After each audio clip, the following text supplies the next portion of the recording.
Hey, I think we're live, Tara. How exciting. So Mm. hello everyone on LinkedIn and Twitter and YouTube if you're tuning on YouTube.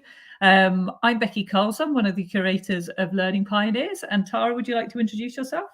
My name is Tara. I'm an advocate for Learning Pioneers. I've been working alongside Becky, supporting her and nurturing the community. So we wanted to jump on a StreamYard, partly because this is our idea of fun. Tara and I love to chat, and we wanted to share some, let's use Neil Mercer's term, which I love, some interthinking, some shared thinking and purpose around the recent-ish Kaleidoscope of Inquiry conference that was in Vancouver. How long ago was that now, Tara? Like April. 2 months ago? Recent is an understatement. Oh dear, but a good time to look back at it because we've got all of our notes from having gone to completely separate sessions. So first of all, it was exciting because Tara and I got to meet in real life. That was awesome. And secondly, we planned to go to, we didn't plan to, we ended up in completely different sessions. So a really good opportunity, apart from all the chats we had over dinner and drinks and things, to kind of cross-reference and come back to those and look for themes. And we wanted to include you on social media in that chat to hear what your themes were and what you pulled out. So we're going to talk about being intentional, but that's my intention for this chat, is to share some of that thinking and think about implications. I don't know whether you want to add to that, Tara. Well, it's actually interesting that we did wait for so long because I feel like right after the conference there was so much, but it's interesting that we took some time to reflect. Like we had this unintentional break, but yeah, it gave me a chance to really reflect and see the bigger picture. And actually, there's a sticker that Jessica Vance passed around that says, I don't know if you can see that, pause and reflect. So I feel like that could also be the theme for Perfect. A moment to pause and reflect. And I've got my kaleidoscope. You got your snap. So I've just put in the chat, but I think it only goes to YouTube. The Chapters International Conference, because there's going to be another one for the Kaleidoscope of Inquiry in Bangkok in April next year. So if you're in Southeast Asia, that is going to be epic. If you're not in Southeast Asia, I'm going to try and get there too. It's just as a starter for the Kaleidoscope conference, I think you and I both said, Tara, it was the best conference we've ever been to. Do you still stand by that? Absolutely. And what made it so great for you? Everything. But you know, it was just so amazing. We're meeting all the other educators. The sessions themselves, actually, from the keynote speech itself, it was already, I knew I was like in for something really great. But in between the sessions, the conversations we were able to have with other educators, all the opportunities they created for us to connect with other educators, that was the highlight for me. Yeah, I'm going to jump on that and say I love the way Kath set the scene. I've actually got one of their books here. So Kath's book, which we've been reading in Learning Pioneers. I just love the way Kath connected everybody and set the scene for that, because from the very offset, there was a connection between the whole group. And it just meant that in every session after that, I felt super comfortable chatting to people. We just were on the same page, made the best connections. So out of everything, all of those conversations with fellow educators, I felt was really, really powerful. So great job, Kath, with your introductory starter that got us all connected. Absolutely. The actual title of the conference was explained and lived, the Kaleidoscope of Inquiry, because in the keynote speech itself, we were given so many opportunities to kind of move around the room, just like a kaleidoscope. It was amazing. Really lovely. Okay, so Tara, we're planning to chat for half an hour, and if you're able to write in the comments, and I'm not familiar enough with StreamYard to know how and when you can do it, but I don't think you can on Twitter. I think you could just kind of watch and comment afterwards. But I think if you're on LinkedIn or if you're on YouTube, you can join in the comments if you join in. And this is obviously then recorded and you can comment afterwards. So Tara and I could chat for hours, but we said, let's limit it to half an hour so that we kind of keep to point. So our theme, what we wanted to look at, were the connections we were seeing between the speakers, what we were hearing from talk to talk to talk, and what were the threads that went through them, because then we can really pull out those key themes and points. And by making those links, we can really focus on kind of topics of the moment, what's really important, and also then think about what that means for us as practitioners in the classroom. So I'm also just going to share here the Learning Pioneers website, because that's what we do in Learning Pioneers all the time. We're always looking at links. We're always looking to learn from and with one another, and you can find out more about us in that link there. we'll put it in afterwards too. So the first thing we pulled out, Tara, was all about it starting with us, an adult mindset. So do you want to start off by some things that jumped off to you with it starts with us? Sure. Actually, it was from the very first session I went to. I don't think you got to attend any of Kimberly Mitchell's sessions, did you, Becky? Oh, okay. The first one that I attended was called Philosophical Thinking in the Classroom. And I mean, she set up such amazingly powerful provocations that already got us into that philosophical thinking zone. But what really jumped out to me in relation to adult mindset was we actually talked about why do we teach, what's the rationale for teaching philosophy, and why is philosophy not taught? And it was that second one that was really interesting. So why do we teach philosophy? Because anyone can access it, and it flattens the hierarchy because there's so many unknowns, right? There's so many questions that will come up. It's hard to plan in a linear way. It exactly as we said, it like a child might say something that's just so profound that will throw the adults thinking. So it does really require the adult mindset to be very fluid and flexible. But then the thing that really struck me was what we'd had a discussion about, but why is it that philosophy is not given this value in schools? Why is it something that's always, offered in university? And it's that, firstly, that it kind of has there's not a very clear career path.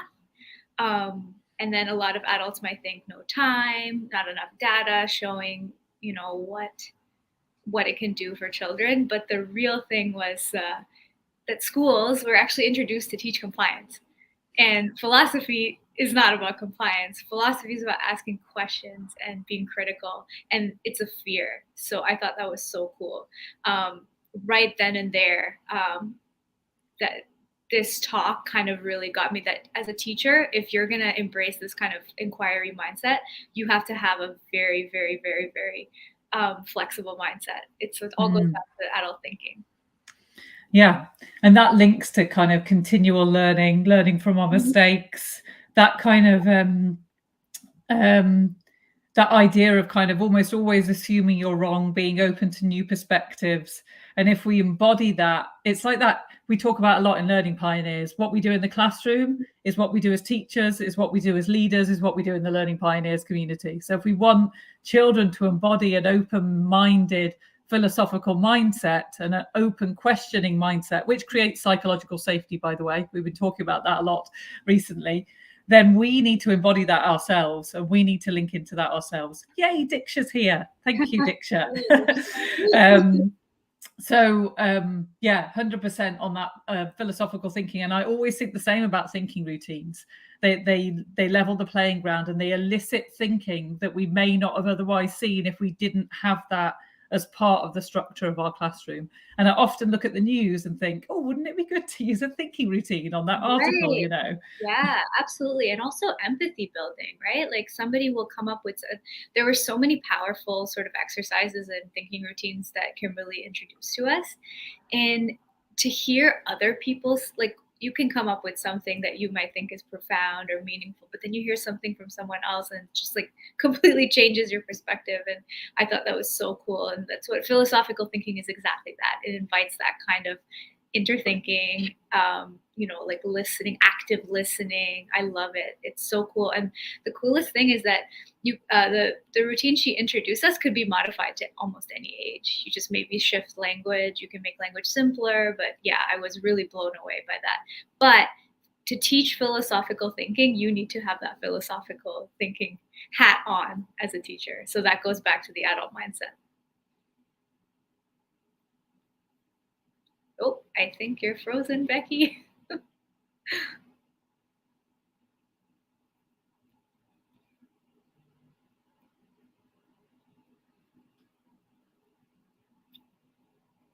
I think Becky's internet has just frozen. We'll just wait for her to come right back. There she is. Were you talking to yourself? A little bit. And Dick you were saying wonderful things. That would be a really good April Fool's trick. Just like, I didn't do that on purpose. I did not do that on purpose. I mean, I'm pretty happy I didn't panic and walk off. We're modeling mistake making. Exactly. Not Hey, getting Mohammed, it's great to see you join. at the best moment. Do you know, I was just listening to you, Tara, thinking, this is brilliant, this is brilliant. Oh no, it's cut. Do you mind repeating some of that? Not at all. Where was the last thing you got? So you were talking about we were talking about thinking routines. We were talking about using thinking routines in the news, and then you were making some amazing point. Oh, I was just saying that she introduced us to a lot of little thinking routines that, first of all, that's something I actually missed. It was so, the bulk of the talking was not done. Actually, I could say this for all the sessions. The majority of speaking time was not done by the speakers themselves. It was done by the participants. There were so many opportunities created for us to have discussions and to, reflect and kind of experientially experience what they were teaching. So yeah, we had really rich discussions. I had like a wonderful a wonderful table. We really resonated. Everything we said really resonated with each other. So one of the other things Kimberly really explained to us was that philosophical thinking has a space in any age group. She teaches university, I think first year university, but this kind of thinking and this kind of teaching could be done with the really young learners. It's just a matter of maybe adjusting language a little bit here and there, or maybe changing like the structure or the way you're going to do it. But yeah, it was pretty profound. That was my first session, and I was just like blown away. And I was like, oh no, I hope it's all going to be wonderful. And it really was. So yeah, I love that. And just linking that back to the kind of, this is what it's like in the classroom. This is what we do as teachers. This is what we do in the staff room. This is what we do in Learning Pioneers. Just taking that kind of just thinking routines. If you're embedding thinking routines in the classroom, how are you embedding them in your staff meeting for discussions? And we talk about all the time how we're embedding them into masterminds, how we're embedding them into an inquiry across time in Learning Pioneers. And that really stood out to me with Jessica Vance's stuff. Was all about what I'm really excited about looking at next is documenting teacher learning, because that seems to me such an obvious, powerful step for a school. If you're looking at, if you're documenting children's learning and using that to reflect and feed into your practice and really hear children properly and understand their grapples and their questions and, their interests, makes total sense to be doing that with a team of teachers where you're trying to build a culture of learning. So just reflecting back to Kulvan Atwal's work, which we've looked at in Learning Pioneers and Press Play. I haven't frozen, have I? No, but I was just thinking that. Yeah. I was just thinking about the Thinking School as you're speaking. Yeah, the Thinking School book. And he's written another one, which I don't have to wave around. But yeah, his just kind of building on that collaboration. And right now, how can we make that thinking visible? So it's kind of as within, so without. So just linking as well with It Starts With Us, there's a quote that really stood out to me. Well, there's a couple. I've written, in fact, all of my notes are quotes, but I'll share some of the ones that stood out to me. One was from Judy and Linda. So Dr. Judy Habert, I hope I'm pronouncing that correctly, and Dr. Linda Kaiser, I think that's how you pronounce it. But they said leadership by contribution, not by role. So that really stood out to me, because in Learning Pioneers, we talk a lot about us all being leaders of our learning, leaders in the classroom, leaders in our team. And then I loved this from Alice Younghouse. If you're not healed, it's probably not a good idea to teach. I wrote that straight down. That was so powerful to me. So that own responsibility to own what we're doing, to be self-reflective, to be self-reflective, and I love this idea that masterminds, for example, can help you discover your blind spots, so you can see the kinds of things you might be doing that you can't see without that mirror being held up to you. So those were some things that stood out to me, and some questions from Trevor McKenzie as well. I love these questions. If we want to be reflective leaders, what are we controlling? What could we let go of? What are we doing that the students could be doing for themselves? 3 really powerful questions to be more reflective and to reflect how we're showing up in the classroom as a lead adult. Any more thoughts on that? Well, jumping off back on Jessica Vance, I didn't attend the same session. Actually, Alice and Jessica, I did. What happened in the conference was that the speakers would have, it was a 2-day conference, and the speakers would do completely different sessions. So we attended the same, maybe we would go to the same speaker, but it would be a completely different theme or topic. But to jump off of what you said with Jessica, she talked a lot about this idea of pause and reflect and curiosity, approaching problems with curiosity. I think later on in the conference, they did a big wrap up with a panel of all the leaders where really powerful questions from the participant pool were posed and answered. And they talked exactly about this. Oh my goodness, I'm forgetting where I was going here, but it'll come. Yes. Seeing provocations as like privileges, like not as a problem or something that, oh no, we have to avoid it, but a provocation is an invitation for deeper thinking. So we actually did that in Jessica Vance's session. We would kind of go around, we would mingle with other participants, pose a provocation, a grapple that we're experiencing, and then your partner would respond with curiosity, with questions. That was so interesting. And then somebody left a quote on the table. I don't know, this is an anonymous quote, but it said, I loved it. Get curious, not furious. That was a really cool one. I really like that. And I'm going to remember that. And last point of that, of Jessica, there are so many amazing points, but one thing that jumped out at me was that you don't have to wait till the end of the year, the beginning of a year to start. Yes, it's towards the end of the year now, but you can start now. You can start asking those questions, just as you were saying, Trevor's questions that you just alluded to, Becky. Like, the time is now. You don't have to wait. I love that. Yeah, I love that too. And actually, I remember you sharing that, and that helped me to reframe some things in Learning Pioneers as well. It was like, let's start doing that now. Let's start figuring that out now. And it means actually you're kind of ahead of yourself because you've tried some things out towards the end of the year when you've got trust with your class, when you're in a really good place, and you can take that to build on when you've got a new class the next year. So I love that. I know what I was thinking. So you were saying, like, stay curious, don't get furious, something like that. That makes me think of Jazz Amplifar, who we had to look at how we can be positive disruptors in our school without getting burnt. That was the title. How can we make change without hurting ourselves? Because that can be a really tricky process. If you want to affect change in our schools, that can really rub some people up the wrong way. So how do we present that?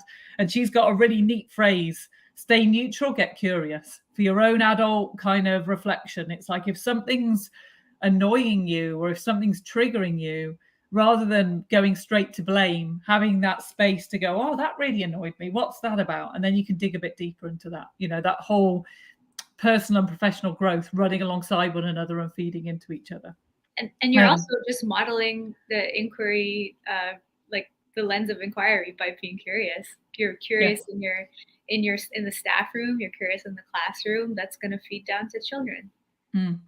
Well, it's inquiry into self, and that has to be one of the most powerful inquiries, because it's interesting as well, because on LinkedIn and Twitter, I asked on a survey last week, I think, what was the biggest block to, I shared this phrase before in a meeting we had earlier on, but what's the biggest block to children reaching their unlimited potential? That came from a student at Silicon Valley International School. Just amazing that he did in his kind of end of year speech.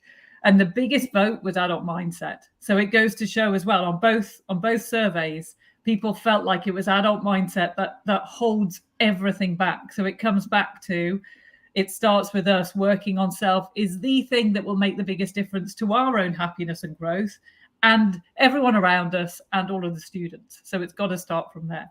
I believe there was a book, if I'm not mistaken, called When the Adults Change, Everything Changes. Yeah, Paul Dix. I don't have that one to hand, although I am surrounded by books. But yeah, 100%. So since we've covered that I'm trying to think where we are with time. We've been about 15, 20 minutes. So should we move to being intentional? Because that was another thing we both picked out as a theme across the conference. So one thing was every speaker talking about it starts with us. And the other thing was every speaker talking about being intentional. And really, for me, that really came from Jessica Vance as well. She made us write our intention at the beginning of our session with her. Made us, it was a nice invitation. We liked doing it. It wasn't like we were forced to do it. But I'm just going to link it slightly to the training we've had with James Adu, who's a fantastic coach. Develops 5 voices coaching, which enables collaboration between adults in a team and also between students. And he talked about, again, this relates to the stuff with Jazz Amplify, about naming the intention. If you're taking something to leadership and you're worried about how it will land, if you're taking something to anyone and you're worried about how it will land, name your intention. And if your intention is pure, which it's going to be, if it comes from a place of love and care, then that's going to set up the conversation positively if you're naming why you're doing it. So I really love that intentional piece. Did you have some things you wanted to share about being intentional? We always had, every session started with a prompt of something we would write down before entering the learning. A lot of them were name the intention, or what is something that you're focusing on today. One of the ones I wrote one day was trying to make sure I listen carefully to everyone, and it was for Jessica Vance. It's because of the pause and reflect. I wanted to listen carefully, give myself the time to have the silence in my head before jumping in. So I'm actively listening. I'm not thinking of an answer while I'm listening to the other person. Yes. So every session had an intention, something like that. That space to stand back and view what we're doing and be intentional is so, so powerful. There's a Viktor Frankl quote. I'm going to mess it up, but it's something about there's a space between stimulus and response. In that space, something, and within that space lies our freedom and our ability to change. It's something like that. So just kind of jumping on that, it makes me think of a story from Amy Kirk, who's in Learning Pioneers, and she was sharing a story about interacting with a year 6 pupil, and it was the end of the day or the end of the lesson, and really they should be moving on, and instead of doing that, she knew that it made a difference to listen to this child. They were sharing some of their learning with her. So she said she felt like it was like a little quiet act of rebellion, where she created that space and she refused to kind of pay attention to anything around her, and held that space for that child and listened and was present. And I love the idea of tiny acts of rebellion. It's like they're not quite so painful. You can kind of you can build them up incrementally, like Mark Finnis's 1% gains. But yeah, holding that space and being able to be metacognitive within that, so powerful. And we've got Rebecca here as well, which is amazing. And Diksha's found the quote. Diksha, you're a star. Between stimulus and response, there is a space. In that space is our power to choose our response. And in that response lies our growth and our freedom. One of my favorite quotes. Amazing. Thank you. Diksha was asking about thinking routines, to share some thinking routines. What are some of your favorites? Oh, there's so many. I have to look at my notes. Give me a second, Diksha. Well, whilst you look, I'll share some of my favorites. So that I love, I used to think, now I think, for a reflection at the end. And that's that adult mindset as well. I was continually growing and changing. Have you got one? Just from Jessica Vance. I wonder if, like what I was talking to you, I was describing that exercise we did where we share the grapple. Our sentence starter was, I wonder if. I wonder what would happen if. Lovely. And that links to all of the kind of Guy Claxton learnish as well. Jessica had some really lovely learnish that I was noting down, those kinds of things that invoke curiosity and wonder and openness.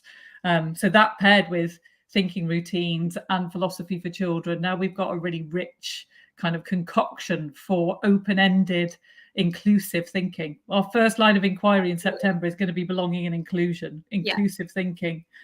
So important.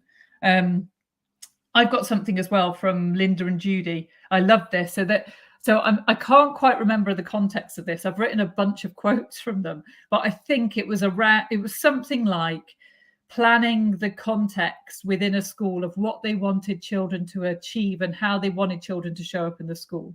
So their sentence starter was, every learner will, ... And here are a couple of, it was so powerful. Here are a couple. I love the first one. Every learner will leave more curious than when they started. Yes.